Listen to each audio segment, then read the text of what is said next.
बिस्मिल्लाहिर्रहमानिर्रहीम। अस्सलाम वालेकुम जी नाज़रीन, मैं आपका मेज़बान तलहा अदनान हाज़िर खिदमत इस उम्मीद के साथ कि आप जहाँ भी होंगे खुश होंगे और अल्लाह की पनाह में होंगे। नाज़रीन, आज फिर मैं एक दिलचस्प कहानी लेकर आया हूँ। ये ख़ास तौर पर वैसे जो मेरे डॉक्टर्स जितने भी दोस्त हैं उनके लिए ख़ास तौर पर है, क्योंकि ये मेरे साथ जो जोड़ा बैठा है इनके डॉक्टर्स ने इनकी आपस में शादी करवाई है। ये इनके पेशेंट थे, तो बाकी तो मेरे जो डॉक्टर दोस्त देख रहे हैं तो वो समझ ही गए होंगे। वैसे जोक्स अपार्ट, वैसे मेरे साथ जो मेरी बहन रिमशा बैठी हैं और अहमद, ये दोनों थैलेसीमिया के पेशेंट थे। तो इनके डॉक्टर्स ने इनकी आपस में शादी करवा दी और माशाल्लाह अब ये हंसी खुशी रह रहे हैं। तो बाकी कहानी इनसे जानते हैं कि इनकी पहली मुलाकात कहाँ हुई, डॉक्टर्स ने इनको किस तरह शादी के लिए रजामंद किया या पहले से ही एक दूसरे को पसंद करते थे। तो इनसे जानते हैं। अस्सलाम वालेकुम। वालेकुम अस्सलाम। अच्छा, कैसी आपकी पहली मुलाकात हुई, कहाँ हुई? ब्लड लगवाते हुए हुई या कहीं बाहर मुलाकात हुई? एक्चुअली जो पहली मुलाकात हुई हुई थी वो इस तरह हुई थी कि अच्छी मुलाकात नहीं थी वो। cause अच्छी नहीं थी क्या? हाँ, उस पहली मुलाकात में लाइक मुझसे इनके साथ थोड़ी सी झड़प हो गई थी। इनकी अच्छा। मेरे साथ थोड़ी सी लड़ाई हो गई थी। हुआ ये था कि हम लोग ब्लड काफ़ी अर्से से लगवाने लेकिन मिले नहीं थे पहले कभी। हाँ जी। तो एक रिहर्सल करनी थी, उसके लिए ये कर रही थी, सिलेक्शन कर रही थी। तो मैं एक होता ना जैसे टैबलो के लिए परफॉर्मेंस अपनी देने आया था कि जी। लाइक। हाँ जी। तो इन मुझे जब पता चला कि ये लेडी हैं तो मैंने कहा ये तो एक अननोन लड़की है, हम्म। मैं इसको क्यों अपना जो है वो शो करूं, अपना जो भी ये हम्म। एक्टिंग वगैरह इसको क्यों मैं दिखाऊं। अच्छा। तो मैं गुस्सा हो गया था, मैं कहा मैं तो इसको नहीं दिखाऊंगा, ये बेशक करती है करे, नहीं करती ना करे। मैं चला गया था अच्छा, वहाँ गुस्से से। में इनको पता चल गया था, गुस्सा आपने हाँ किया? जी, ये फिर इनके सामने फ्रंट हो गया था ना, तो इसने कहा अच्छा। क्यों भाई तुम मुझे क्यों नहीं दिखा रहे। मैं कहा भाई तुम इस काबिल नहीं, मैं समझता कि तुम लड़की हो, तुम मुझे कैसे वो कर सकती हो। हाँ जी। अच्छा मेरी बहन, कैसे हैं? First impression is last impression. पहला ही इंप्रेशन आप इनका पड़ा आप पर गुस्से वाला, फिर भी आपने मान गई शादी के लिए? नहीं नहीं, पहला अच्छा पड़ा था जब मैं वॉक करके आ रहा था, इसने बाद में शादी के बाद मुझे बोला, कहती मुझे लगा बहुत अच्छा हैंडसम लड़का आ रहा है। अच्छा। तो अच्छा, इस फर्स्ट तरह इंप्रेशन चलने वाला था आपका? हाँ, मैं जस्ट आ रहा था तब बातचीत नहीं हुई थी। तो इसने देख के कहा था कि यार ये लड़का अच्छा है, गुड लुकिंग है, अच्छा। तो ये कौन है। अच्छा। ये मुझे पता चल गया था बाद में। अच्छा, मतलब आप इनकी चाल पे ही मर मिटी थी? नहीं ऐसा नहीं था मेरी ये कैसा जोड़ा है, वो कुछ और कहता है। अच्छा। ये झूठ बोल रही है। अच्छा। नहीं जो ड्रामा हम प्ले कर रहे थे ना उसमें मेरे साथ जो मेरा अपोजिट पार्टनर था, जिसने फादर का रोल प्ले करना था, वो मतलब थोड़ा सा क्या कह लें डार्क था थोड़ा सा। तो मेरी फ्रेंड पहले ही राज़ी नहीं थी उसके लिए कि ना उसको फादर नहीं होना चाहिए तुम्हारे साथ, वो अच्छा नहीं लग रहा। जब उन्होंने अहमद को देखा ना, उन्होंने अहमद की वॉक जैसे देखी, उन्होंने कहा देखते कि लड़का वॉक भी अच्छी करता है अच्छा है, इसको फादर बनाना है। तो वो मेरी फ्रेंड उस टाइम मेरे मुझे छेड़ना शुरू, मैंने कहा हाँ हाँ अच्छा अच्छा ठीक है अच्छा है अच्छा, वो क्या, कौन सी वॉक है जो लड़कियों को पसंद आती मतलब वो अच्छी। उस टाइम अहमद काफ़ी हैंडसम थे, काफ़ी टोल्ड थे। अब तो मैंने कुंगला के गई है। है? अच्छा। अब थोड़े श्रिंक हो गए, उस टाइम थोड़े से हेल्दी थे। हम्म। तो जिस तरह अहमद आए थोड़े एटीट्यूड में, ये शर्ट यहाँ फोल्ड की हुई थी, तो अच्छे लग रहे थे उस टाइम। अच्छा। अच्छा, चलें उसके बाद फिर किस तरह शादी तक कैसे बात गई? उन्होंने पहले कहा या डॉक्टर्स ने आपको कहा? किस तरह शादी तक बात? हम लोगों ड्रामा प्ले करते करते हम लोगों की फ्रेंडशिप इतनी अच्छी हो गई थी कि हम लोग एक दूसरे से हर बार डिस्कस करते थे।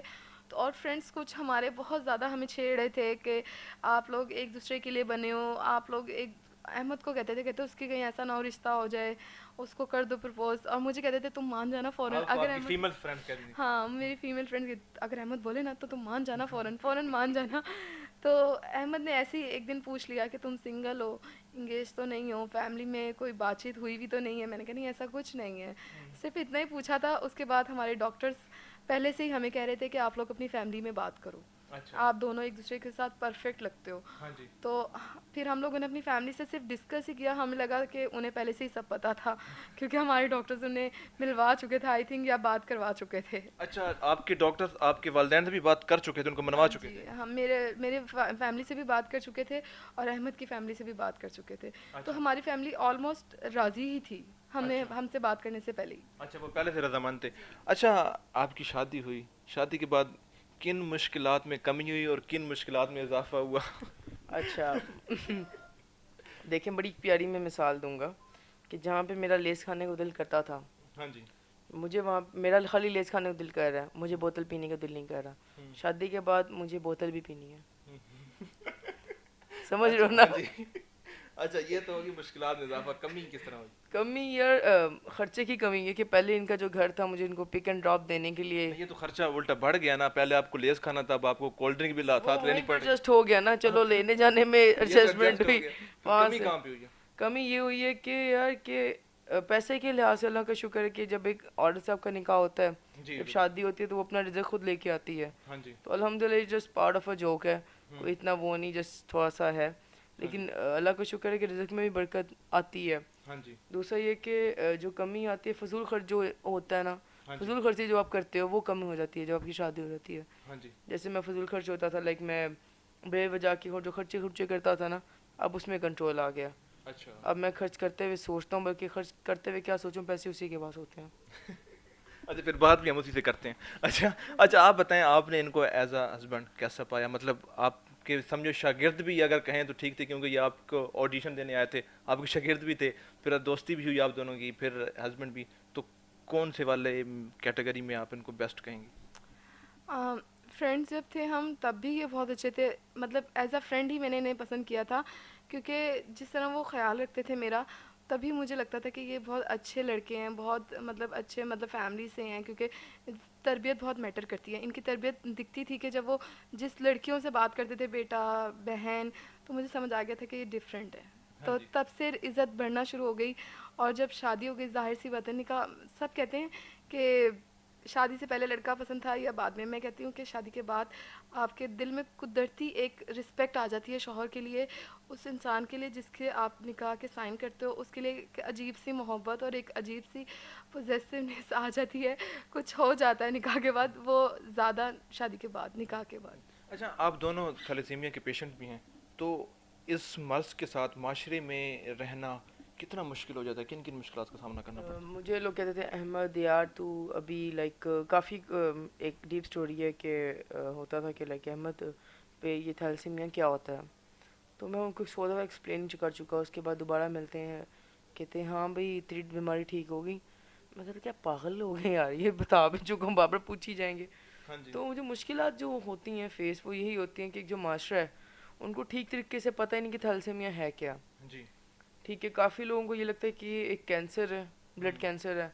काफ़ी लोग ये समझते हैं जो थैलेसीमिक पेशेंट है उसकी जो एज है वो 14 से 15 साल की होती है, उसके बाद वो हाँ अल्लाह जी। के पास चल जाते हैं। जबकि ऐसा नहीं है। कि मैं भी बचपन में यही सोचता था कि लाइक मैं जब 11 साल का होऊंगा तो चला जाऊंगा, फिर मुझे लगा 14 साल का होऊंगा चला जाऊंगा, फिर ऐसे ऐसे मुझे पता चला कि नहीं यार, ये जो ज़िंदगी है वो अल्लाह ताला की तरफ से होती है, बिल्कुल। और ज़िंदगी मौत उसके हाथ में है। तो हाँ जी। मेरी जब तक ज़िंदगी है मैं उसके एक अच्छे तरीके से गुजारूंगा। जो अखराजात आते हैं, जो एक्सपेंसेस आपको फेस करने मिलते हैं, जी। अनदर थिंग कि जब आप ब्लड चाहिए होता है आपको, जब मिलता नहीं, हम्म। तो वो जो चीज़ें हम फेस करते हैं वो सबसे बुरी होती हैं। जो वर्स्ट एक सिचुएशन होती है वो होती है। अच्छा, हमारे माशरे में ख़ातून के लिए कुछ चीज़ें अलग सी होती हैं, क्योंकि उनको अक्सर कहा जाता है कि ज़ाहिर है उन्होंने, हम यही सोचते हैं कि वो उन्होंने शादी के बाद घर के काम करने हैं, तो ज़ाहिर है आपके भी रिश्तेदार आपकी वालदा को, आपके वालिद को, घर वालों को कहते होंगे कि ये थैलेसीमिया की पेशेंट है, इसकी शादी हो जाएगी तो आगे जाकर ये क्या करेगी। आपने भी ऐसी चीज़ों को फेस किया? जी, मेरी शादी से मतलब पहले जब भी मेरी पेरेंट्स का ख्याल होता था शादी का, तो ऑलमोस्ट मेरे सारे रिश्तेदार यही बोलते थे कि इसकी शादी करके क्या करना है, ये यहाँ पर तो कुछ भी नहीं करती है हिलकर, वहाँ जाकर क्या करेगी, इसके घर कैसे संभालेगी, यहाँ पर इसकी अम्मी इसको 3 टाइम खाना देती हैं, हिलकर कुछ नहीं करती, भाभी इसको पानी पिला दी है, ये सब कर रही है। मतलब वो सारे ताने मतलब देते थे कि ये क्या करेगी, क्यों कर रहे हो, इसकी शादी का स्टेप क्यों ले रहे हो। जब अहमद का रिश्ता आया तो काफ़ी लोगों ने सवाल उठाया कि इसकी शादी क्यों कर रहे हो, ये कुछ नहीं कर पाएगी वहाँ जाकर। तो मेरे भाई ने और मेरी अम्मी ने ये उनको जवाब दिया उस टाइम पर कि हमने चुना ही इसलिए है अहमद को कि दोनों एक जैसे हैं, और अहमद की फैमिली के पास भी एक ऐसा बच्चा है जो मेरी बेटी जैसा है, तो वो अपने बेटे को भी वैसे ही रख रहे हैं, तो हमारी बेटी को भी वैसे ही रखेंगे, बिल्कुल वैसे ही ख्याल रखेंगे। और मैं अल्हम्दुलिल्लाह मैं बहुत खुशनसीब हूँ कि मुझे शादी के बाद बिल्कुल ऐसा नहीं लगा कि मैं एक घर छोड़ के आई हूँ। मेरी जो मदर इन लॉ हैं, फादर इन लॉ हैं, मुझे बिल्कुल नहीं फ़ील होने देते कि मैं अम्मी अब्बू के बगैर रह रही हूँ। वो बिल्कुल मेरा बच्चों जैसा ख्याल रखते हैं। अच्छा, माशाल्लाह माशा। अच्छा, वैसे आप दोनों थैलेसीमिया के पेशेंट हैं, तो ज़ाहिर है वालदैन, ज़ाहिर है कभी आपने परेशान भी देखा होगा उनको, आप खून के उसके लिए भागते हुए भी देखा होगा कि नहीं मिल रहा, तो अगर कोई वालदैन के नाम आप पैगाम देना चाहें? मैं पेरेंट्स के लिए सबसे ज़्यादा तो पहले यही देना चाहूँगी काफ़ी पेरेंट्स को ना मिसगाइड किया जाता है, काफ़ी हॉस्पिटल्स कर देते हैं कि उनके बच्चे की ज़्यादा एज नहीं है, वो 12 साल में 11 साल में मर जाएगा, अल्लाह माफ़ करे, इस तरह के मैसेज उन्हें दे देते हैं। तो मैं ये कहना और फिर पेरेंट्स भी इस बात को सच मान के उस बच्चे को इग्नोर करना शुरू हो जाते हैं, उसको टाइम से ब्लड नहीं लगवाते।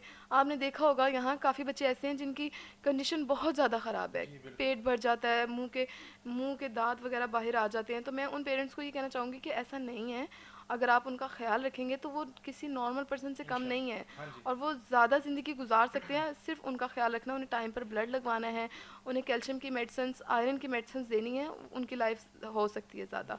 और दूसरा ये कि पेरेंट्स हम सब के बहुत सर्वाइव करते हैं, हम सब के साथ। मैं ये नहीं कहूँगी स्पेशली मेरे पेरेंट्स ने किया, ये अहमद के हर पेशेंट के मदर फादर बहुत सर्वाइव करते हैं ब्लड के लिए, मेडिसिन के लिए। थैलेसीमिया की मेडिसिन बहुत महंगी है, उस मेडिसिन के लिए पेरेंट्स को मैंने देखा है कि वो सर झुकाकर उस बंदे के आगे भी खड़े हो जाते हैं जिसने मेडिसिन देनी होती है। एक बाप बहुत खुददार होता है, वो किसी के आगे, अब अगर वो अपने घर में देखे ना तो उसको झुकता कहीं नहीं देखा होता, लेकिन वो एक इदारे में आके झुक जाता है अपने बच्चे के लिए कि उसे मेडिसिन मिल जाए।